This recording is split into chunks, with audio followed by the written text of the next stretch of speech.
Okay, good evening, everyone.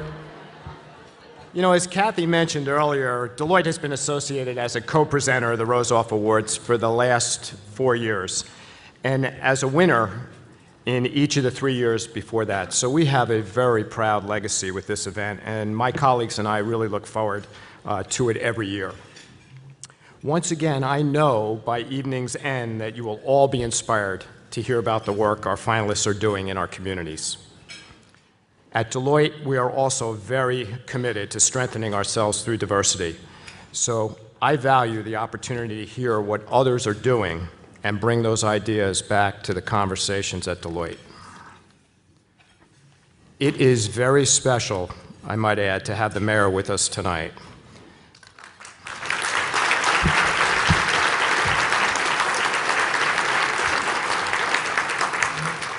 I have been to a number of business and community leader events recently where the mayor has been recognized, and I might add, always to a standing ovation.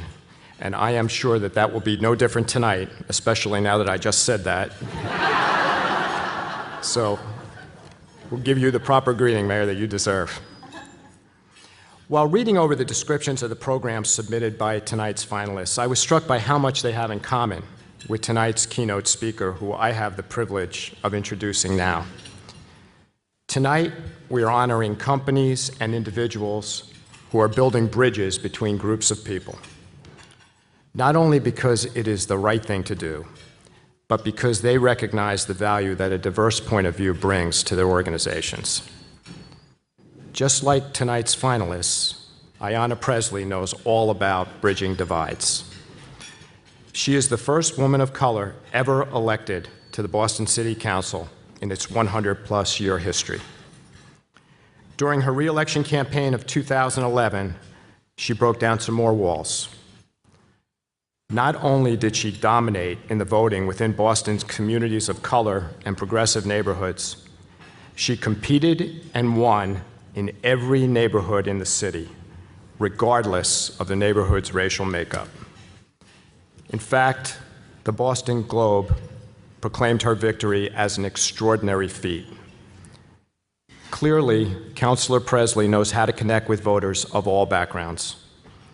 During her time in office, Councilor Pressley created and is chairing a new standing committee, the Committee on Women and Healthy Communities, dedicated to causes which she has always been most devoted: stabilizing families and communities, reducing and preventing violence and trauma, combating poverty, and addressing issues that disproportionately impact women and girls.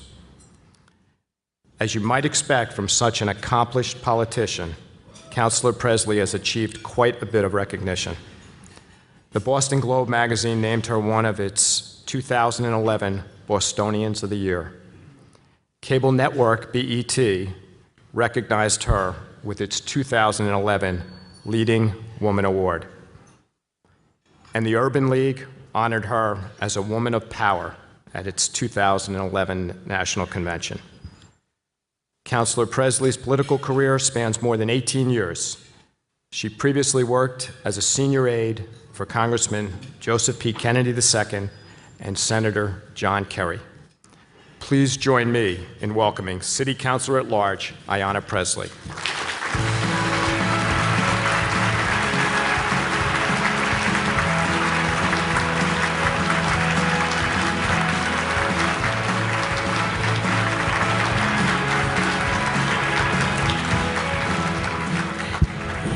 Well, good evening. You know, Roosevelt once said, when you address a room, you should be brief, be sincere, and be seated. I am an elected official and the granddaughter of a Baptist preacher, so I offer that disclaimer since you were brave enough to give me this mic this evening. Brevity is certainly not my strong suit. But in all seriousness, I want to thank you for the invitation to participate in this great evening, this wonderful tradition. Thank you and congratulations to our president, Kathy Keeley, and congratulations to all of our nominees, especially our distinguished mayor, our Rosoff Champion of Change awardee, Mayor Menino.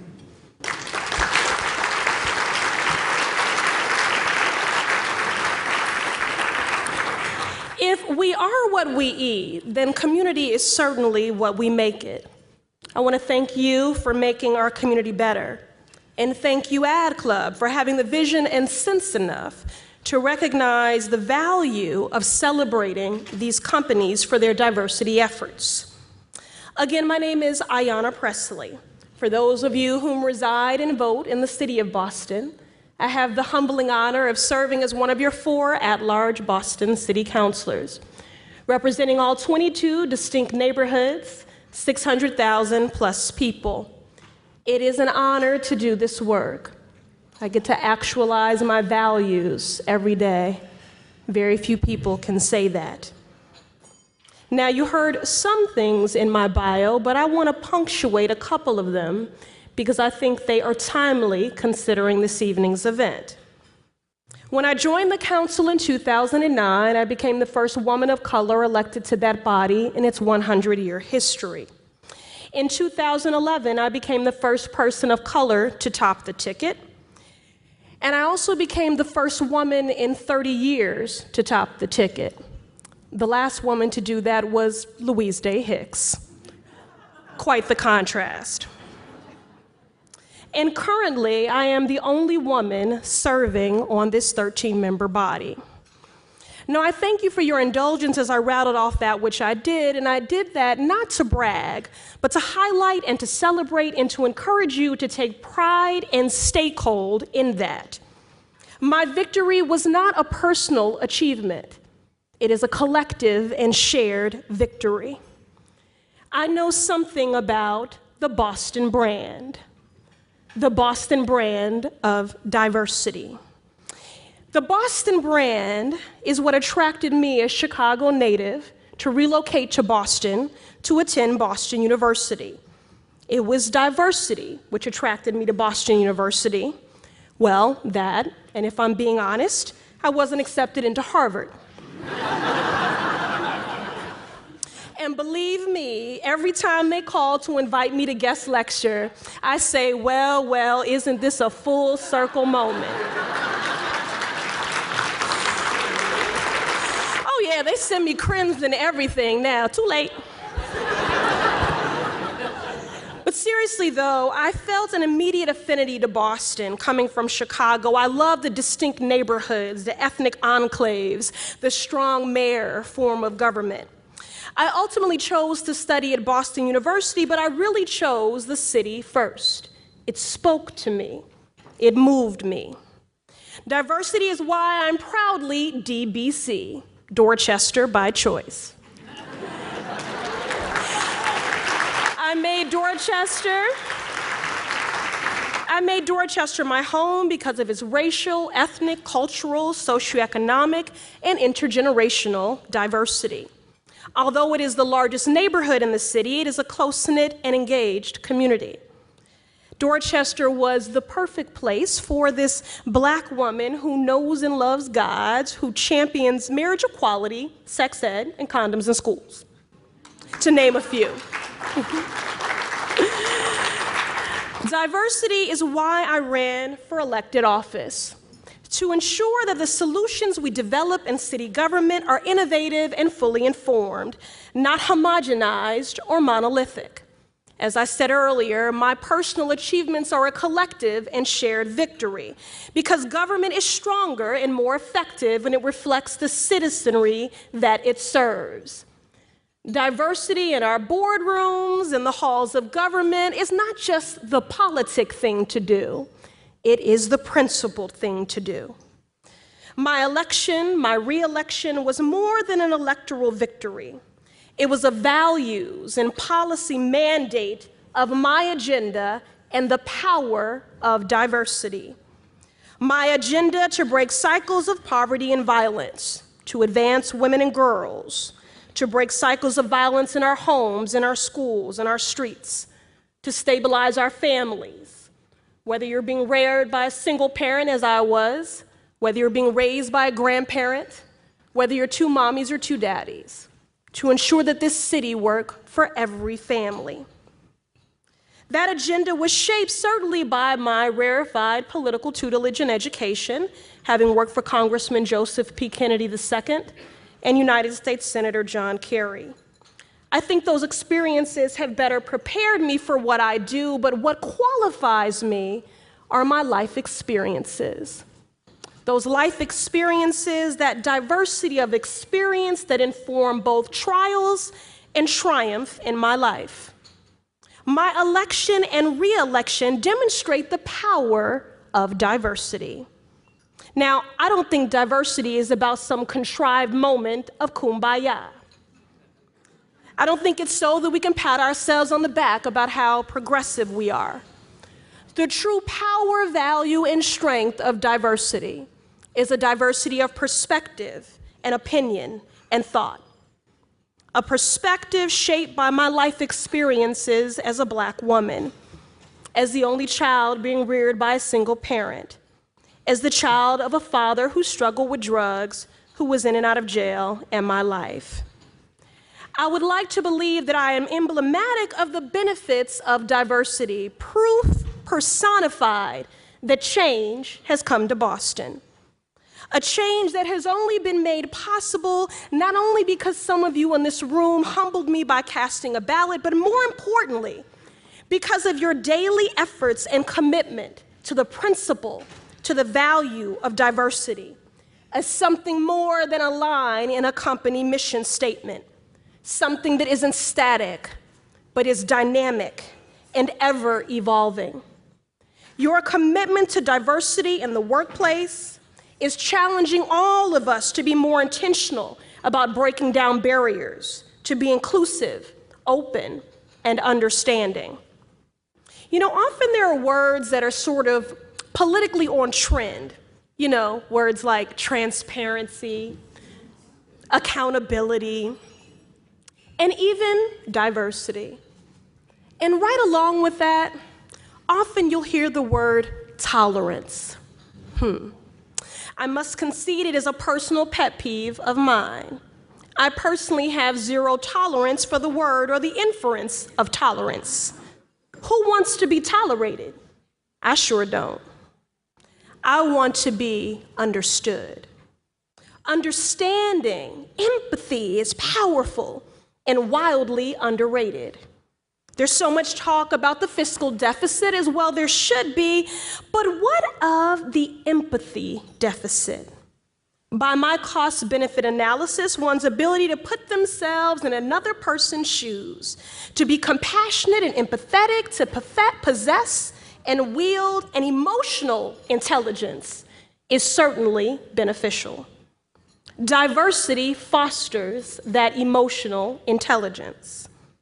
Of course, there are other more bottom-line benefits to diversity, such as increased market share and satisfying a broader customer base, increased innovation, productivity, and problem-solving. Diversity attracts and retains talent, stops the proverbial brain drain, contributes to our tax base.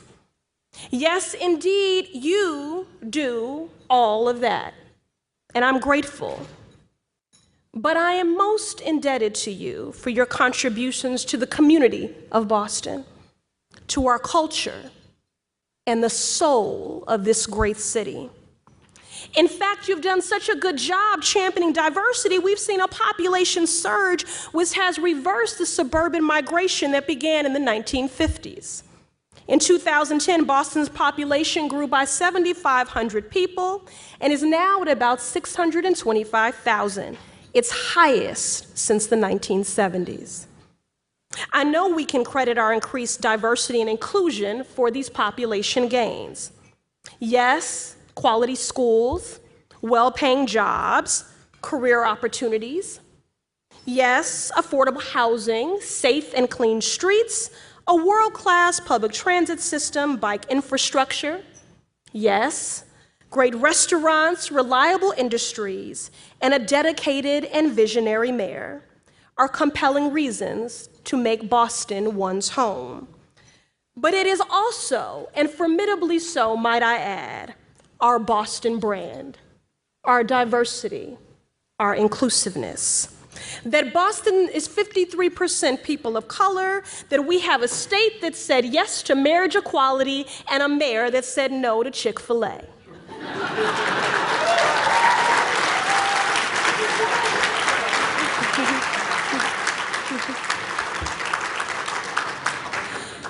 This is what makes me and countless others want to align our hearts, our hands, and our minds with this great city, to be a part of the Boston brand. This is what attracted me to Boston and is what has kept me. It doesn't mean we live in a post-racial Boston or America. It doesn't mean that race, class, and gender tensions and divisions no longer exist. But the progress is undeniable. And the commitment to protect the gains made and to go even farther is evident in this room this evening. I am, you are the Boston brand. One Boston isn't a gimmick or some new tagline. It is who we have been striving to be for a very long time, and why I am especially proud to bear witness to and to be a part of, with each passing day, this progress. Thank you for getting it. Thank you for putting in the work. E pluribus unum, out of many we are one. Thank you.